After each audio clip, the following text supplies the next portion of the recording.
сәлеметсіздер ме? Мен Қазығұрт Ньюс бағдарламасының жүргізушісі Эрматова Айсұлу. Бүгін біз тікелей эфирде Қазығұрт жастарының дайындығын көріп жатырмыз. Бұл дайындық ертеңгі 1 мамырдағы мерекеге халықаралық бірлік күніне орай өткізілуде. My name is Эрматова Айсұлу from Қазығұрт News and I want to take interview from you. Thank you. So my name is Ashilpan.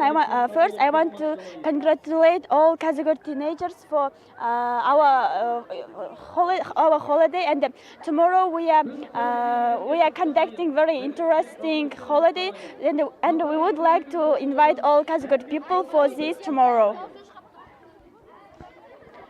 Бұл мереке ашық аспан аясында өткелі жатыр, кең көлемде болады деп.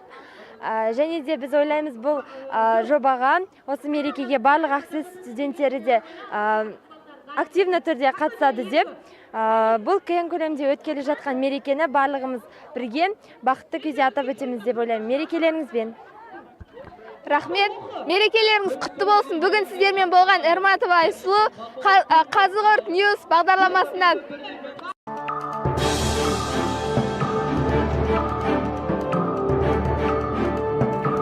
Audio Jungle.